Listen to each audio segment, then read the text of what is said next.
ngi leen di nuyu mbokku diaspora bi aussi ñu ngi leen di nuyu di leen xamal ne ñu ngi dellu si encore si cette émission ñu ko naan tey mu leer xam nga rek fii la ñuy toog di leeral mbir yi di waxtaan ak ñëpp képp koo xam ne rek am nga ci xalaat boo xam ne moo gën a leer si nu bos ñoo ngi lay déglu mën nga ñu woo mën nga ñu contacter di nga xool suñuy contact number yëpp ci suufu écran bi di nuyu suñu invité Alioune ñu ngi lay nuyu bu baax. salaamaaleykum Malick ñu ngi lay ziar. sant bu baax. balaa ñuy commencé nag dafa am benn tiis boo xam ne dafa dal ci mbokku sénégalais yëpp muy rawatina suñu mbokku ñaseen yi ki ñu naan Cheikh Ibrahim Niass dafa làqu muy xalif général des Niassènes dafa làqu ci semaine bi nga xam ne la ñu génn ñi koy jaale nag communauté Niassène bi yëpp ak di ko jaale sénégalais yëpp. balaa may sori ci waxtaan bi du ma def lu dul delloo kàddu bi Alioune et puis mu sànni ci ay kàddu. asalaamaaleykum mbokk Sénégal asalaamaaleykum mbokk diaspora bi ñu ngi leen di nuyu ku nekk ak turam ak santam di jaale sunu mbokk Niassène di jaale mbokk Sénégal si wàccum liggéey Cheikh Ibrahima Niass ki jiite nag ki nga xam ne moom la ñu fal si xalif général ñu ngi koy ñaanal it yàlla woyofal yoon bi. si kawam. yàlla may ko mu mun li mu yaakaaroon yëpp wala lu mu yéene communauté bi yàlla dimbale ko moo tax mu mun ko mottali incha allah. amiin amiin amiin amiin Alioune bu ñu génn ci loolu mais Alioune si on parlait de football aujourd'hui kay defe naa football la ñuy waxtaanee. tey moom ma ne ko tey moom c'est le grand jour pour le football. football la ñuy waxtaanee wan leen ñu nag drapeau Sénégal bi moom la ñu bëgg a gis tey moom Sénégal à 100%. Alioune defe naa duma ci sore am na lu xew àjjuma am na lu xew daal àjjuma dama lay bàyyi nga détaillé ci tuuti après ñu door a dugg ci waxtaan bi quoi. Malick tey moom damay féliciter le peuple sénégalais. et c'est un moment honorable bi nga xam ne ñun ñëpp dañu war a taxaw yëkkati suñu bopp fier c'est pas toujours que yàlla di indi genre événement yi ci dundu nit. et c'est une opportunité parce que aduna su la yàlla mayee ndam il faut nga taxaw nga remercier ko nga remercier ñi nga xam ne nag ñoom ñoo liggéey bi. mu commencé ci joueurs yi mu commencé ci entraîneurs yi mu commencé ci encadrement yi ci ministère bi ci président ak ñëpp ñi nga xam ne laal nañ ci d'une façon directe ou indirecte. tey jii tout doit s'arrêter ba nga ñu ñëpp ñu nekk sénégalais. que division yi nga xam ne dinañ xëcc fii nga yoo fee tey jii ñu fay yooyu yëpp. ñu toog ñun ñëpp ñu ne comment on peut supporter équipe bi naka la ñu mën a taxawee nekk ci gannaaw équipe bi yóbbu xale yi ñu dem coupe du monde yàlla ak mën-mënam ak dimbalam yàlla may ñu fa ndam nag ci coupe du monde dafa bëri ay fàndu. dinaa ci dugg ci émission bi. mais pour l'instant je m'en arrête là. mais xam naa ne gars yi. bégal nañu sénégalais yi. waaw dëgg. sénégalais yi kontaan nañu parce que bu ñu demee ba Macky Sall suñu président génn di door ay pooj ay Macky boobu mu noon mel noonu chaque jour dëkk bi day neex de. just be free xam ne àddina kenn du ko boot da nga koy teg ci suuf pàccoo ko séddoo ko gars yi ngeen toog waxtaan bokk lépp di dem ni nga ko célébrer nag sincèrement kontaan nañ ci trop mais Alioune célébration bi. dafa mel ni moo dàq tabaski. xam nga sport Malick dafa sori ci nit. sport lépp a ngi ci biir sport. sport théâtre la. sport ndam am na ci. sport jooy am na ci. sport défaite am na ci. sport gaañu am na ci. sport dees am na ci. sport lu mu tënk moo bëri. te li muy yee ci nit it dafa bëri. donc. c'est quelque chose boo xam ne soo gisee ay dëkk yu mel ni ay Amérique wala ay Chine wala Union soviétique ñuy dépenser xaalis bu bëri bi ñuy dépenser sport. c'est que impact bu mu am ci psychologie ni dafa am doole. li muy ramification bu sport am ci dundu nit. dafa bëri Malick. donc c'est des moments yoo xam ne il faut que ñu siroter leen ko suñ ni ko xale yi di waxee. ñu toog xool lu muy saf lan la xool lu muy xeeñ lan la xool lu muy yëg lan la.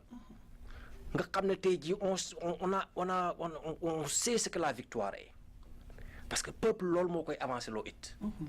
muy mos la victoire après un combat hargneux nga gagné nga taxaw nga ne voilà joxe naa tout ce que j'avais dans les tripes.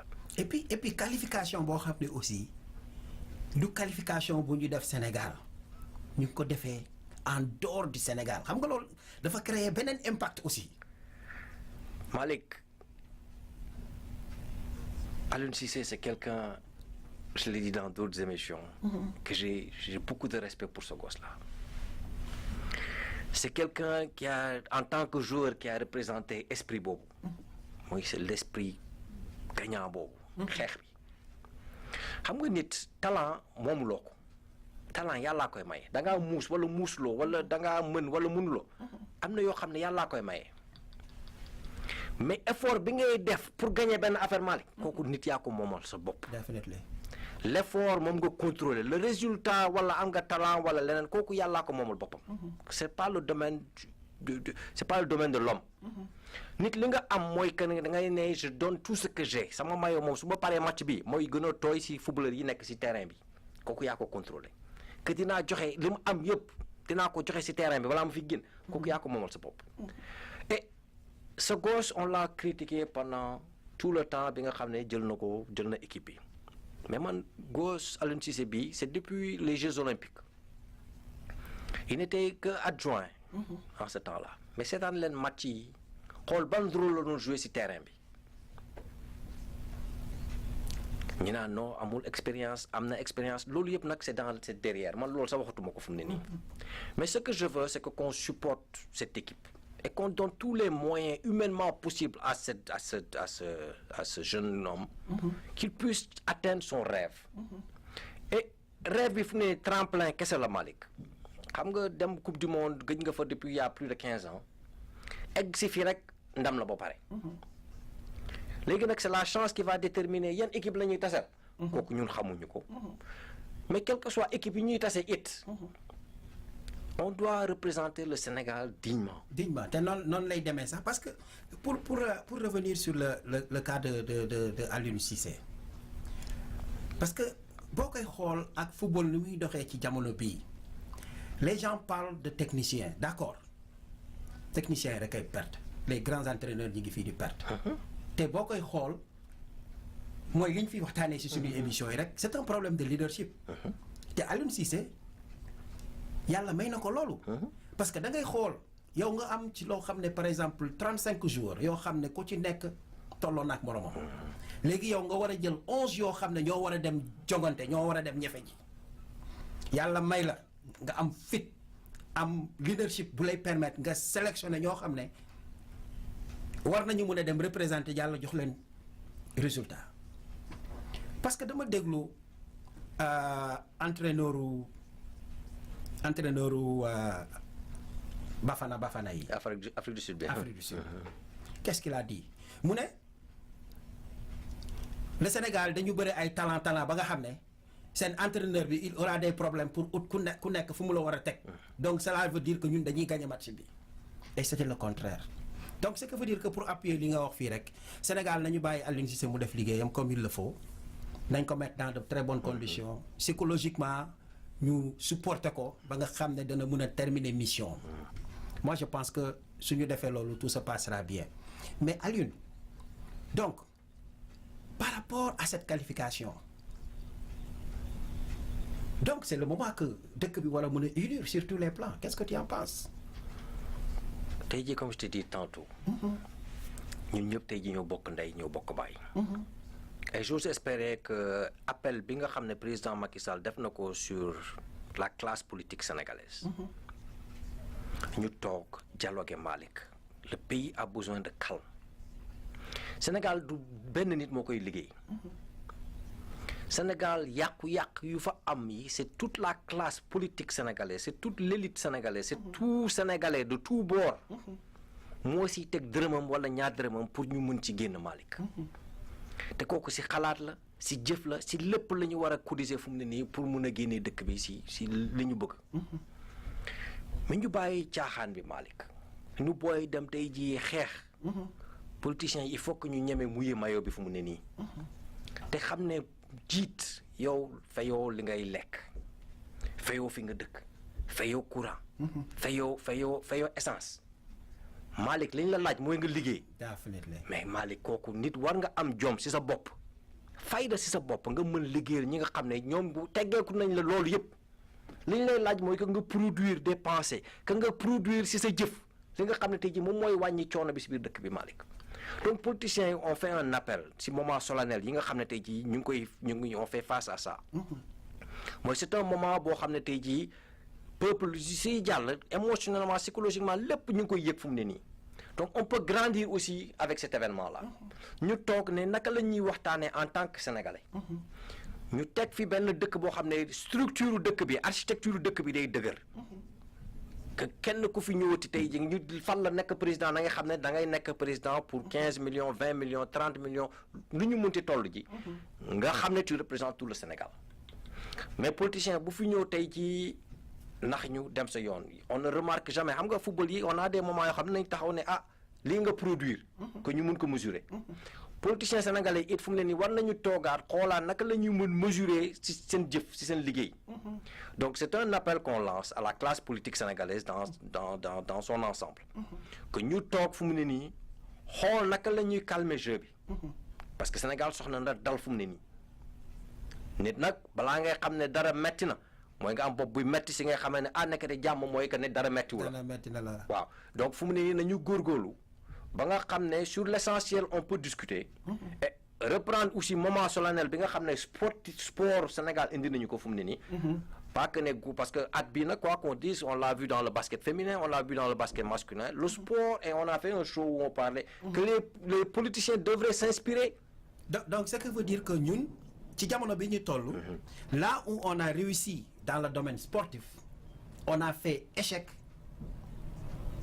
si politique ah oui parce que politique bi Malick xam nga sport nee naa la événement la qu'en 90 minutes mais si 90 minutes yooyu c'est une préparation si 90 minutes yooyu du tey ngay ñëw taxaw rek ne da ngay dem fekkee baal ba ne da ngay fecc loolu du sotti. Et puis tu l'as bien expliqué dans nos émissions yi nga xam ne def nañ ko avant parce que nee nga gouvernement équipe nationale la te boo gisee Aliou Cissé li mu géré ci potentiel ay éléments la yoo xam ne ñoo gën a fort gouvernement mais il est parvenu à les diriger te coow jibul parce que avec des résultats palpables. Il aime ce qu'il fait il a croyance ak fu mu jëm parce que critique nit ku ñu dul critique Malick amul nit kuy jëm fenn loo xam ne yàlla defal ko ay yónent du ko defal doomu aadama Malick consensus total koo xam ne tey jii ñëpp a ànd ak yow kooku yàlla bindul mindeef bu mel noonu si kaw suuf yàlla dafa démocrate dafa bàyyi nit ki ba bés boo wàccee liggéey lay mesurer li nga def lan la mais ñun si kaw suuf il faut qu'on puisse mesurer di nga xam ne impact bi nga xam ne moom ngay def. Definitely. Donc tout doit être on doit pouvoir mesurer toute chose jox ko comme ni ñuy def nii xool xale bi ne si match yi mu footballagum yëpp ñaata la si gagné ñaata la si perte et laisser le gosse travailler coupe du monde bi pare fu mu ne nii li tremplin kese la Malick mais notre objectif en nous peuple sénégalais ce n'est pas disparaître après 15 ans nga ne da ngay gagner coupe du monde kooku il faut aussi que ñu teg ay objectifs yoo xam ne dafa clair mënuñu teg xale bi tey ji yaakaar ne dafa war a gagner coupe du monde c'est pas possible ok su nekkee tey ji Sénégal dem na coupe du monde ça dépendra des adversaires qu'on aura dans le premier tour parce que tey ji du Sénégal rek la ñuy représenter on représente tout un continent si tournoi bi. Definitely. Donc si honorer l'Afrique même si on perd mais qu'on perd dans la dignité su nekkee ne yàlla suturaal nañu Malick ba ñu dem deuxième tour kooku ndamam kooku waxatuma la il a excédé ses expectations mooy que ne loolu parce que li ñu daloon 2002 parce qu'il faut qu'on en parle aussi on a perdu en quart de finale de la Coupe d'Afrique gëjoon nga dem Coupe d'Afrique presque 10 ans demoo Coupe d'Afrique nga dem Coupe d'Afrique yaakaar ne da ngay ñëw gagner kooku yàlla defalu ko kenn ñun nag sénégalais duñu dal xel loolu ay miracle la c'est pas quelque chose loo xam ne seen njëriñu liggéey la li nga demee foofu fekk fa ay góor nga fay fekk ñoo xam ne ni nga bëgg loolu la ñu bëgg it sama benn grand daan la moo wax mu ne ma booy soo bëggee lu ñëpp bëgg il faut nga am lu kenn amul nga mën lu kenn mënul wala nga xam lu kenn xamul ñett yooyu yëpp nag ñun boolewu ñu leen fu mu ne nii tu comprends ce que je veux dire donc il faut que qu'on diminue un peu l'euphorie. C'est vrai que c'est un moment solennel, que c'est pas tous les jours qu'on va en Coupe du Monde, mais aussi il faut que ñu teg ici expectation yi nga xam ne dafa ak sa doole. Definitely. Parce que maa ngi déglu benn review à Habib Beye, c'est parmi ñi nga xam ne ñoo nekk ci génération 2002. Parce que il a été très clair parce que coow li dafa bëree parce que loo xam ne génération de foot 2002 génération 2002 mais pour arrêter à ça daf leen ne mais ñun dem nañu 2002 mais on n'a rien pris. dem nañu Coupe d'Afrique finale. 2002 on n'a rien pris. Donc il faut que ñu noppi. Parce que c'est-à-dire le problème est que dañu gaaw a naagu. On ne regarde pas derrière la ligne. ñun li ñuy xool rek mooy li ci kanam bu ko defee nag suñu demee ba mbëkk miir bi. fa la ñuy door a commencer taxaw naan dugg na fii génn fii mais Alioune fi ma bëgg a jëm dans tout ça quel rôle Macky Sall en tant que président de la République la war a jouer pour ñu mun a am cette cohésion nationale boo xam ne dina permettre politique beeg sport beeg ñëpp nekk sur la même longueur d'onde.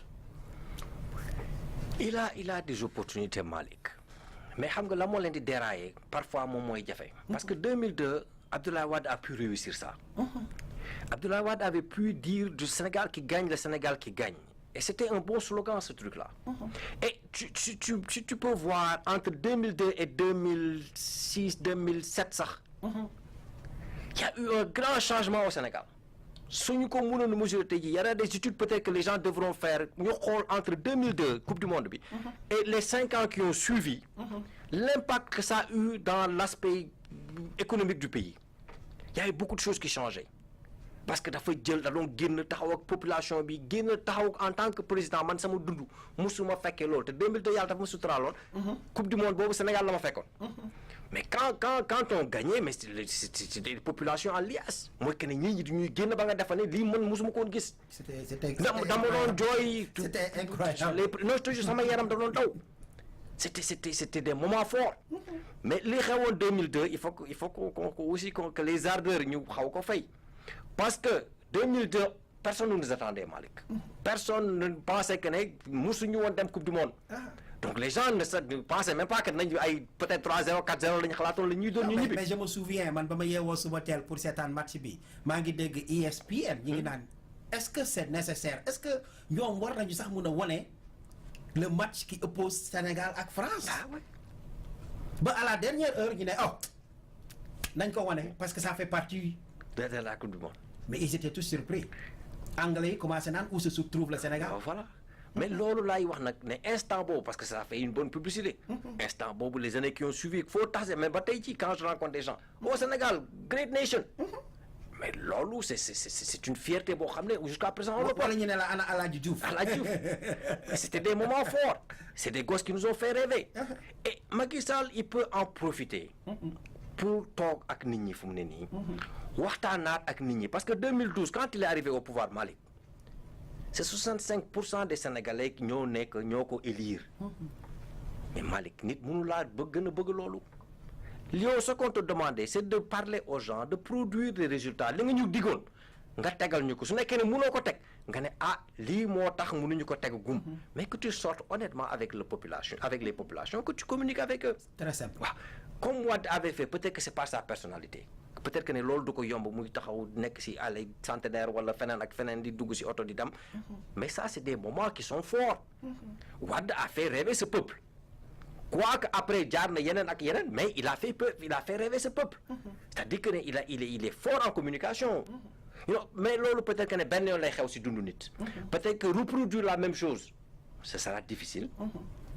mais tey jii c'est un moment aussi pour profiter comme il a dit Habib Beye l'a dit on n'a peut-être pas gagné encore une Coupe d'Afrique.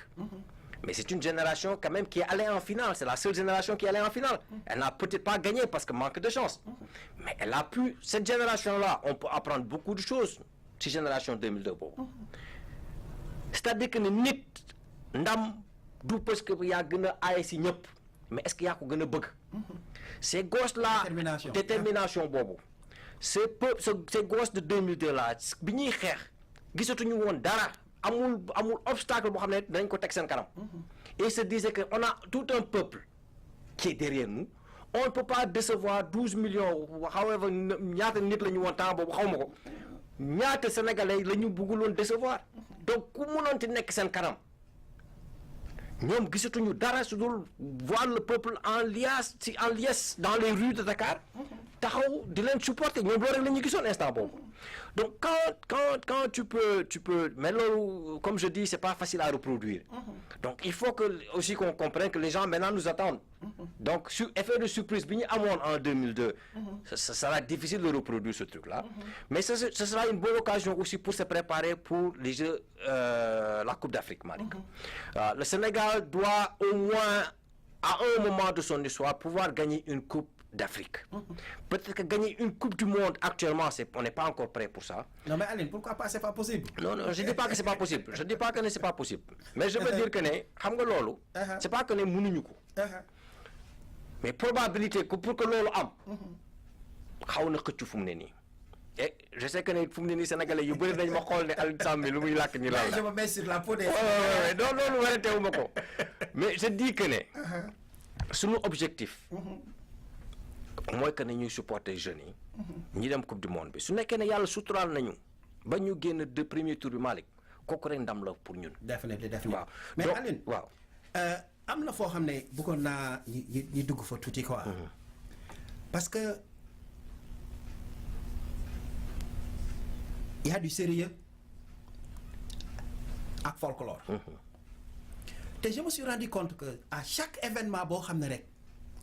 Sénégalais yi qualifié nañ ko que ça soit Coupe d'Afrique Coupe du Monde wala whatever da ngay gis léegi xam naa ni chanteurs yi commencé nañu ubbi seen répertoire. En commençant par notre roi di mbalax nga defe ne seen woy tentamaar yu bëri yooyu ñuy woy est-ce que doonul loo xam ne aussi quelque chose boo xam ne xam nu ñu koy waxatee ci encore malchance la pour ñun parce que c'est trop folklorique. Et puis dafay naaguloo nit ñi ku jug même bu fekkee yow sax tu n'es pas artiste da nga naan non naa créé ji morceau pour l'équipe nationale tu ne penses pas que yooyu aussi sénégalais war nañ ci réfléchir te relax ci côté boobu et puis ñu jéem a xool beneen moyen de propagande boo xam ne danañu permettre ñu mën a siiwal sunu demum coupe du monde. xam nga en 86. bi Sénégal di dem. Coupe d'Afrique Caire 86 yaa. y a eu parce que gëjoon nañu coupe d'Afrique. defe naa 60 xaw ma lan la ñu gëjoon coupe d'Afrique. donc ñoom Bokandé c'était la première génération et peut-être c'est la meilleure équipe sénégalaise de tous les temps. Ils n'ont pas gagné mais talent bi nekkoon ci équipe boobu Malick kenn xamuloon mu toll. parce que c'est une parenthèse. On avait fait ce qu'on appelle des quêtes. Sénégalais bu nekk jaaykatu gerte bi ku nekk joxe sa dërëm wala sa ñaar dërëm. C'était une façon de motiver l'équipe. C'est une façon de dire que nous, les 12e Gaïndé, on est derrière cette équipe nationale. Tey jii en 2002 woy budul woyu jinne amoon nañ ko ci équipe nationale bi. Mais c'était des chansons yoo xam ne instant boobu ça a motivé la population parce que foo munti déggoon ci biir de Sénégal. Les gens étaient dans ce si attitude yooyu la ñu nekkoon. C'est pas, moi je ne suis pas même parce que je pense que c'est pas une mauvaise chose. La seule chose que moi je fais, j'attire une attention, c'est-à-dire que quand on pense que ñaata nation ñu dem Coupe du Monde Malick. Donc chacun de ces pays-là ku ci dem rek nit ñi yaakaaree ñun dañuy gagner. ñooñu tamit noonu la ñu yaakaar dañuy gagner. Donc cette opposition-là elle est aussi forte par rapport à mais tey jii Coupe du monde de moins de 23 ans la xaw ma. Mais c'est ce qu'on a pu produire c'est magnifique. On a pris la 3e place. te sans propagande. sans propagande waaw. xam nga ci cadre boobu laay waxee parce que dama ko xool si suñu campagne yi ñuy def yëpp gars yi dañuy exagérer c'est-à-dire ñoo xam ne sax waruñu leen jox micro pour ñu way dañu mel ni man Malick ñu jox leen micro naan leen way leen coupe du monde way leen Sénégal def leen lii ñu commencé sambay mbayaan xam nga ci cadre boobu aussi Sénégalais yi war nañ ci réfléchir bu baax xam nga néew ma duñ ko def mais dafa mel ni day équipe bi aussi. am na ñu bëri ñu ñu wax koy ko wax rek te bañ ko ragal quoi. am na ñu koy wax am na ñu koy wax man je ne pense pas que ça a un impact mais tu as absolument raison il y a des gens qui pensent que parce que on a une société boo xam ne aussi dans la psychologie des gens am na yu bëri yoo xam ne on fait doole ñuy jox le métaphysique bëri na ci donc am na yu bëri yoo xam ne c'est vrai que ne nit ñi dañuy yaakaar ne peut-être que ne étant une société sénégalaise que ne làmmiñ yi day bëree leneen ak yeneen bëri na ci donc c'est possible que ne loolu moo tax yenn yi di xew xam nga dinañ ci ñëw xam naa suñu prochaine émission yi parce que ñoo ngi préparer une émission spéciale sur la lutte sénégalaise ndax li tax ñu indi loolu Alioune gars yi duñu liggéey da ngay xool képp koo xam ne yaa ngi liggéey dans le domaine de la lutte gërëmaate rek la ñuy def gërëmaate rek sàmbay mbayaan comprendre nga ku jug loolu ngay jàng ba ci Malick Thiandoum Malick je t'aime bien mais toi tu es l'intellectuel de la lutte yow yaa war a defal làmb ji comprendre nga da ngeen di jéem a réfléchir d'une manière technique boo xam ne dina leen permettre mbir yi avancer te ngeen bàyyi di gërëm ma Samba wala ma Paate parce que ku def dara ci làmb ji da nga ko ci war a def parce que dañ la toog foofu teg foofu di la fay salaire pour nga koy lijjanti donc Sambay Mbayaan moo yàq lu bëri biir Sénégal Alioune.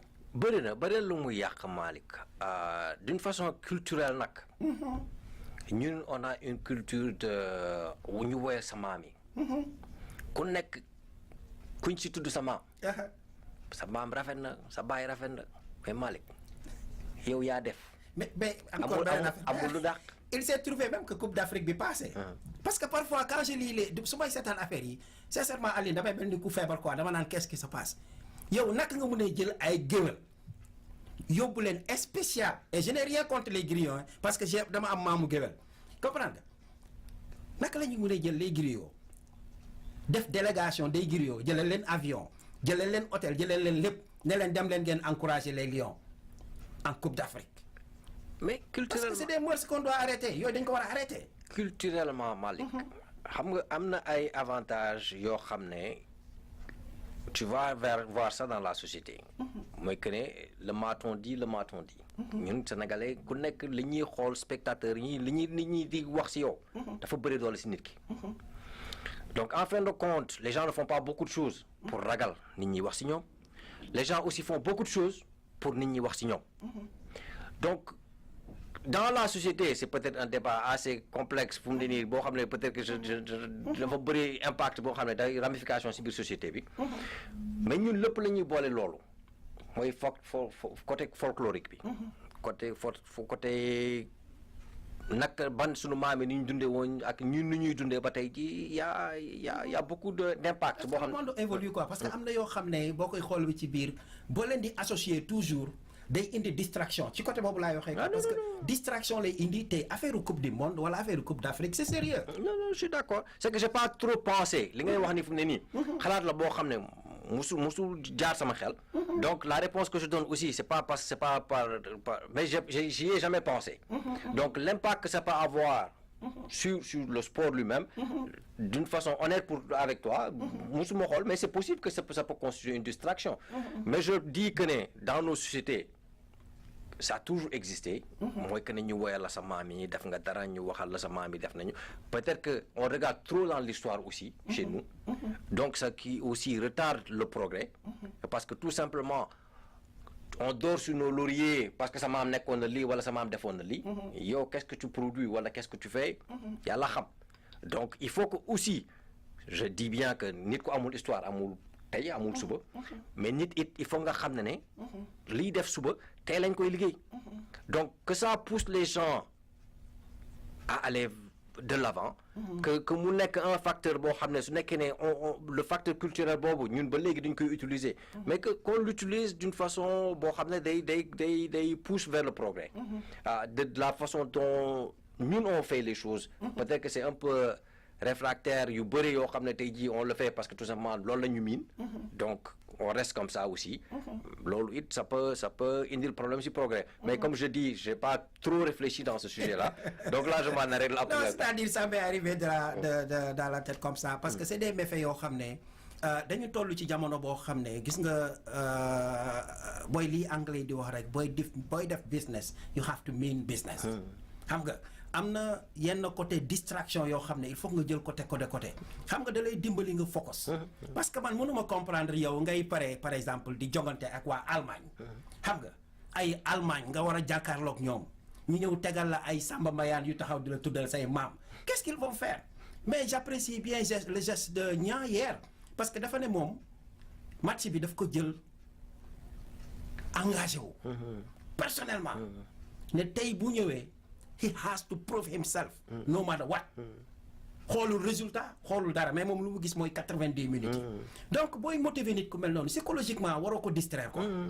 mais nag côté boobu laa doon indi tuuti rek pour ñu jéem a wax ci les malfaits yi nga xam ne mooy tax parfois ñi am ay blocage te bu ñu amee blocage mu metti ñu suñu xol ñun ñëpp lay metti.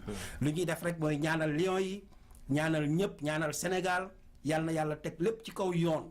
yàlla na yàlla delloo xol yi yàlla na yàlla boole ñëpp ba nga xam ne lépp li nga xam ne rek ñu ngi koy séntu muy sur le plan sportif sur le plan politique sur le plan éducatif yàlla suturaal ñu nga xam ne lépp day dox ci kaw yoon parce que c'est notre souhait principal.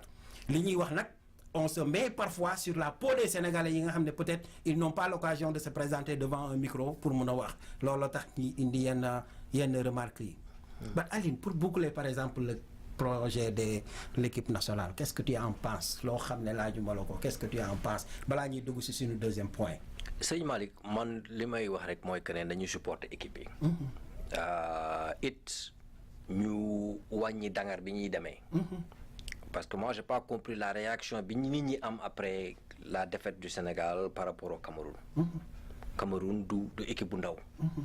Cameroun moom mujjee gagné coupe d'Afrique bi. donc mënuñu képp koo xam ne tey ji gagné nañu parce que ñun suñuy dem combat bu ñuy dem defe nañ ne ñun ñoo moom lépp. te loolu yàlla defalu ko kenn. donc fu mu ne nii suñu yàlla suturaalee ba ñu mën génn deuxième tour bi lu ñu si am rek jël.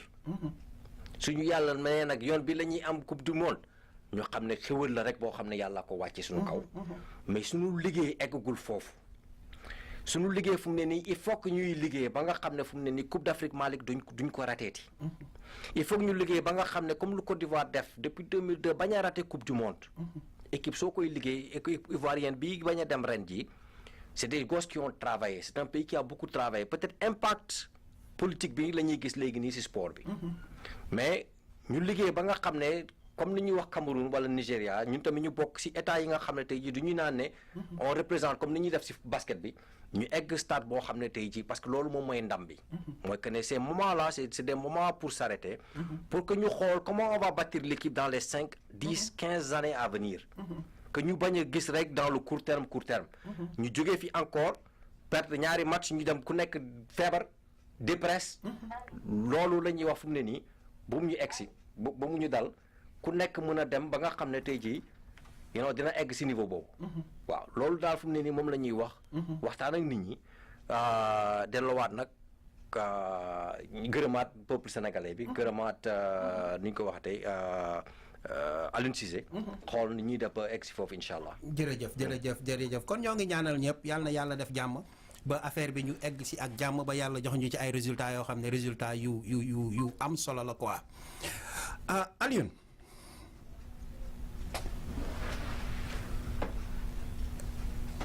semaine passée la ñu génn ci màggal bi yàlla def na màggal bi yàlla def na lépp jaar na ci kaw yoon mais dafa am loo xam ne gars yi war nañ ci bàyyi xel bu baax parce que nit ki yow boo jógee di siyaare ji ku mel ni Maam Borom Touba defe naa war nga ànd ak dal boo xam ne di nga dem ci jàmm ñëw ci jàmm mais dafa mel ni chauffeur yi bu ñuy transporter nit ñi di leen yóbbu dafay mel ni yoruñu ay nit dafay mel ni amuñu respect ci dara daal ba nga xam ne ak luñ ci mënti wax danañu def màggal bi ci jàmm waaye buñ ci jógee accident yi dina bëri trop loolu nag laa bëggoon suñu deuxième partie émission bi ñu jëm ci daf jàngat bu ndaw wala ñuy terminer. Sëñ Malick xam nga semaine passée ci corruption bi lañ doon wax. te par accident nee naa la fii que ne oto yii di daw. oto yu am 50 ans waratuñu daw di def transport en commun Malick. seen visite technique du mët oto yaa ngi daw ba tey jii xale yu ndaw ñooy passé permis du ñu xam code fu ñu koy jaaree. ñu jox leen permis ñu nekk di tël si bi tali yooyu rek Malick ñun on ne fait pas dañuy ne yàllaa ko tudd waaw yàllaa ko tudd. ndogalu yàlla la. mais ndogalu yàlla it Malick nit xel yàlla daf ñu may xel pour ñu koy jëriñoo Malick ñun on ne fait on tire aucun enseignement dans des événements si yi xew Sénégal. bi ñu génnee si joolaa bi ñu yaakaar nañ ne les habitudes le pays va changer. que dina autorité yi dinañu jël responsabilité yi nga xam ne ñoom ñoo war a tegu seen kaw tey jii. mais yow tu peux pas être une autorité dans le peuple dans l'état ba pare nga ragal jël ay décisions si dëkk bi Malick kooku du sotti. gouvernement bu amatul bëñ mais kooku doo màtt kenn. donc il faut que les gens comprennent que ne jiit il faut que ñoom ku nekk il faut nga am benn push and pull la. tey jii lii xew si ay màggal yi ay 50 personnes wala yu ëpp loolu di dee. Malick loolu daf fi war a dagg. et puis c'est des morts yoo xam ne catastrophique. mais yu bon nag lay nekk. oto bu war a jël 20 personnes nga def ci 50. regarde da ngay xool man gis naa ci benn boo xam ne c'est toute une famille. xaw ma set doom xaw ma set ça va pratiquement la ñuy yóbbu de. xam nga yooyu mënul di am ba pare nga taxaw naan ndogalu yàlla la. c'est que ndogalu yàlla bi sax Malick dafa am ay yoo xam ne ñun yoo xam ne on peut prévenir. ñu prévenir yooyu. policiers yi ñuy teg si tali si yoon bi ñooñu ñu ngi gis oto yi ñuy surchargé yi mais loolu kenn terewu leen donc oto yooyu ñuy surchargé oto yu bon yooyu di daw te boos yi ngay gis ni tey jii xaw ma pion la ñuy naan xaw ma lu ñuy def dinañuy def 3 4 allers-retours entre Touba et Dakar. kooku c'est pas possible kooku nit mënu ko. loolu Malick yaa ngi nelaw wala payoo attention wala xaw ma looy def nga mbëkk doomu jàmbur wala nga rey ay doomu aadama et donc état bi il faut que ñu jël seen responsabilité ñun tamit population yi il faut que ñu jël suñu responsabilité Malick. erreur kenn terew ko mais même erreur nit mënu ko di répéter Malick. nit erreur booy def pour yàlla jàngal la si la mais erreur boo xam ne tey nga def ko gannaaw suba nga defaat ko mais kooku ak manqué des ak yem de donc il faut que les populations prennent leur responsabilité ñun suñu bopp ñu xool la mooy lu jaar yoon ak lu jaarul yoon ñu waxtaan suñu biir yi nga xam ne mën na dakk wala mën nañ ko fi dindi ñu dindi ko fi Malick mais il n'est pas normal tey jii que ñuy perdre autant de gens ci circulation bi rek biir Sénégal tey jii que je ne sais pas combien de gens meurent sur les routes de Dakar man li ma ci dégg ci ay désastres kenn xamul nu mu toll fu mu ne nii. parce que man et puis ce qui m'a le plus surpris parce que Alioune da ngay xool yow lu toll ni problème yooyu am yow nga toog en tant que ministre nga toog biir Touba di expliquer les programmes de réalisation de Macky Sall mais yow branché wuloo sax un mot si ñi nga xam ne ñàkk nañ seen bakkan cela veut dire que mais gouvernement bi ñoom ñu ngi koy gis chaque jour mais defuñu ci dara. ce n'est pas une priorité xam nga priorité yi may wax mooy que ne fu mu ne nii du ñu dévaluer dund. ñun suñu dund yi. gars yi joxatuñu ko valeur. xam nga tey jii lii su nekkoon ay tubaab ñoo deewoon ci accident bi Malick. billahi nga gis ñoom ñëpp président bi ak premier ministre bi ak ñeneen nga gis la ñu taxawaalu ci mbedd bi. mais ñun suñu dund yi amatul valeur ba foofu. donc ñu dund ñu dee amatul solo donc ñun ci population yi seen bopp ñun ñoo war a jox suñu dund yi valeur ñu xam ne dund Malick bu ci wàcc rek yàlla amoon na yeneen option y a au moins entre 20 et 200 millions d'options yoo xam ne pour nit ku nekk ku ci dund rek yàlla doomu aadama la jël jox ko cër ñun nag loolu la ñuy jël di ko fooyee fu mu ne nii joxatuñu nit benn valeur nit ki dund dee ci ay benn c'est comme notre chapitre bu ñu tourné ci page bu benn livre rek donc il est vraiment temps te quand on fait ces conversations là avec le peuple sénégalais c'est que pour que ñu attirer parce que ñun on tire pas des enseignements ci événement tey jii nañu fàtte affaire bi ku nekk delluwaat ci lu mu nekk woon donc événement yu mel ni il faut que ñu taxawaat ñu tamit tirer des enseignements xam na ne lii am na dara lu war a changer ci dëkk bi ñun population il faut ñu changer ñi ñuy jiitu it il faut ñu ñi ñuy jiite il faut ñu changer it. parce que fu mu ne nii situation bi c'est pas barki de moo jaay ci biir Dakar bi ñaata nit ñoo fa tàkk. wala loolu. gouvernement loolu nga fa nekkee su nekkee ne yow gis nga loo xam ne day en danger ça met les populations en danger mais que vous mettez des garde-fous yoo xam ne moom mooy tere yooyu di am. parce que fu ay nit di regrouper moom wala di dem en groupe kooku moom gouvernement daf ko war a jël à 100% en charge. loolu mooy gouvernement Malick. parce que dafa mel ni aussi ak yoon bi quoi parce que yoonu Touba ba xaw na gudd tuuti est-ce que am nañu agent yoo xam ne mën nañ di teg ci point bu nekk. Malick du problème agent point bu nekk oto yi bi ñuy génn buntu Dakar soo fa taxee benn buwaay buntu Dakar benn buntu Rufisque mais tëj nga du egg Touba. Sénégal benn yoon la donc c'est pas ça le problème. c'est que la corruption est à tous les niveaux. la corruption boobu ñu doon wax keroog barki de moo Njaay lu tax mënuñu développer ba tey jii Malick. mais man il faut que ma am ay actions yoo xam ne mën naa ko jël en tant que gouvernement su ma jëlee action yooyu ko mu am impact ci société bi. ici 1 an 2 ans 3 ans qu'on puisse sentir l'impact de la politique du gouvernement. nit ñi gis résultat mais bi Abdou Diouf nekkee fii Senghor jiitu ko Abdoulaye Wade tegu ci Macky Sall dina fi jaar keneen jaar fi keneen jaar fi. on va se comporter comme su nekkee ne rien ne change ñun si suñu biir dëkk yi c'est comme si c'est un fatalisme il y a un certain xawma lan la Malick pessimisme la xawma lan la loo xam ne dafa mel ni suñu xol yi ñun yàlla daf ko toj rek benn yoon xam nga nit il faut nga am dara loo xam ne da lay écœurer nga toog nga ne ah lii jaarul yoon parce que nit ku nekk da ngay avancer mais li nga xam ne tey jii yow sa baay jaaroon na sa maam jaaroon na si yow nga bëgg a si jaaraat Malick mais kooku day ëpp il faut que ñu toll fenn foo xam ne et on répète les mêmes choses chaque semaine. parce que c'est des comportements yoo xam ne il faut que nos attitudes changent par rapport à nos réalités que ñu xam ne affaire bi du xew rek yàlla dafa may nit capacité bi nga xam ne su nekkee ne gis nga dara loo xam ne neexu la nga jóg nga dindi ko nga changer ko. mais dafa mel ni rek parce que ñun d'accord ñu ngi ci dëkku taax yi fa la ñu nekk nii. mais par exemple ñoom bu ñu demee sax ba rendre compte ne dëkk bi snow bi dafa nar a bëri mais dañ naan ku nekk toogal sa kër bu kenn génn.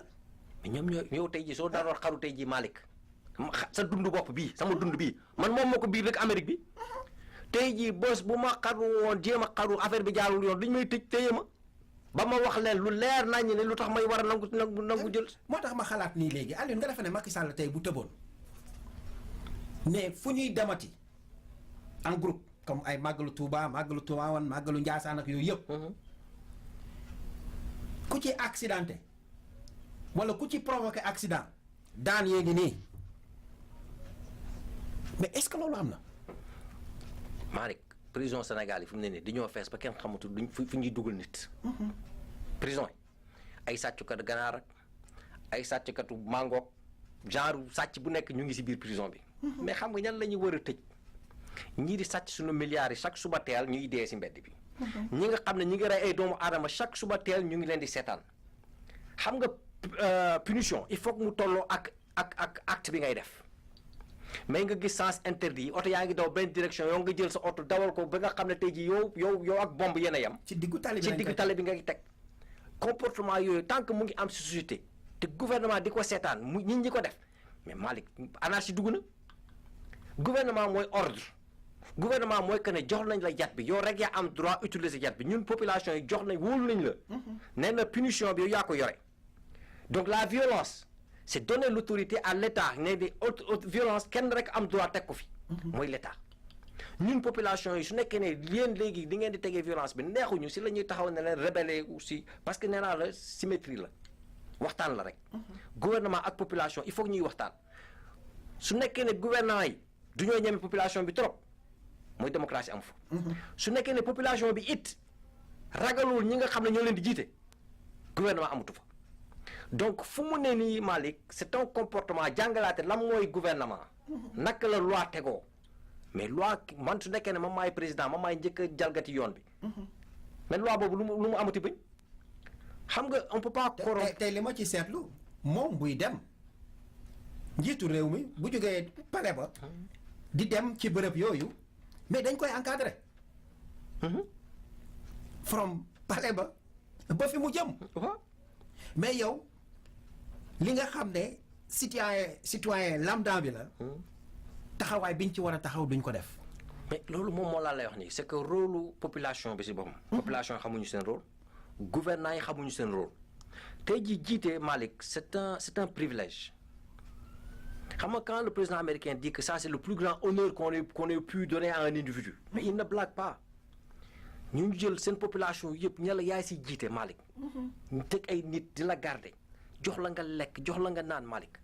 mais xalaat fu mu war a gën a mëññee pour que nga mën suturaal sa population loolu mooy sa liggéey Malick. loolu moo tax ñu lay teg si condition yooyu. pour que survie humaine yooyu lu nar a nekk sa problème. nga garanti ko. waaw nga mën a focus sa énergie yëpp wala sa attention yëpp si pouvoir résoudre les problèmes humains. mais ñoom seen kii yëpp comme tu dis folklore la. ñu dem te ay sabar ak ay tama pour ñu mais loolu du wax ji mooy que ne accident yi ni ñu koy wàññee si tali Dakar yi. kooku Sénégal pardon.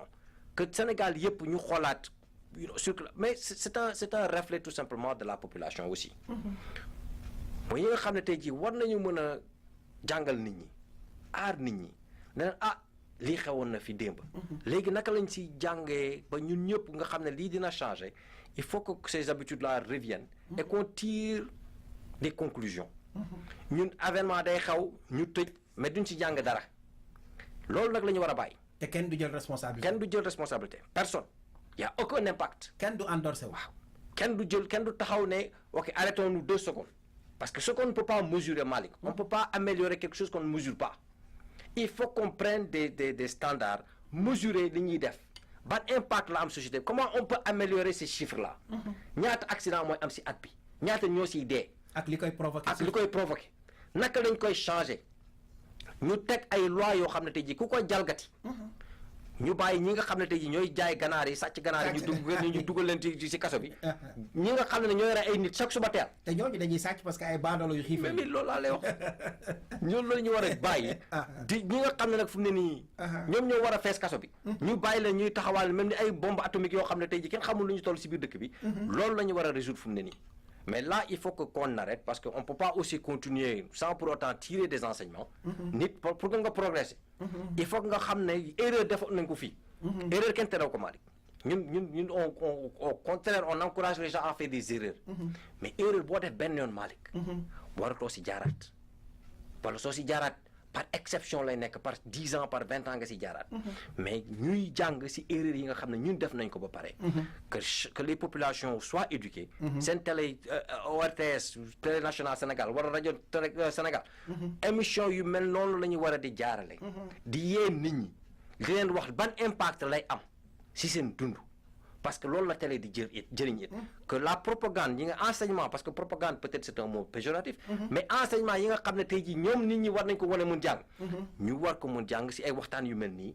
ku nekk jëli si dara ñun ñëpp ñu changer suñu comportement. defe naa loolu buñ ko defee dana tax Sénégal problème yu bëri ñi bàyyi ko mu teggeeku ñu parce que comme ni nga ko waxee nii léegi Alioune corruption bi lu mu yàq Sénégal bëri na. lu muy yàq Sénégal bëri na te boo ko xoolee ba ci biir fépp corruption la corruption moom baaxul quoi yàlla nañu yàlla musal ci moom. mais Alioune dernière question la am pour yow tey question bu doy waar sax waa Tempo Afrique dañuy pronostic tey. waaw Alioune Khalifa Sall day génn next week wala du génn waaw rek wala déet laa bëgg a dégg. ñu ngi koy ñaan rek mu génn waaw. dina génn. amiin kon boog hey waa Tempo Afrique nee nañu. Khalifa Sall dina génn next week on va voir nag qu'est-ce que la décision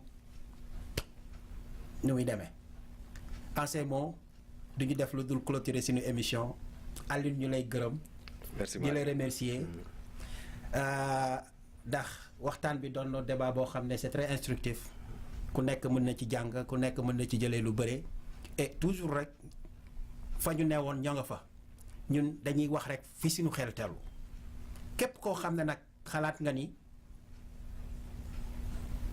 am nga ay idées yoo xam ne méngoo na ak suñu bos wala mu gën suñuy bos ñoo ngi lay déglu te di leen xamal ne nag tey mu leer d'ici décembre incha allah dana doon émission boo xam ne émission ñëpp lay doon parce que danañ ko commencer def en direct ku ne di ko mën a seetaan ku ne dina mën a participer ci biir bu ko defee ñun ñëpp ñuy échanger ay idées pour que le Sénégal dem ci kanam kon boog les Lions du Sénégal ca kanam jërëjëf Alioune je te remercie. Merci Malick.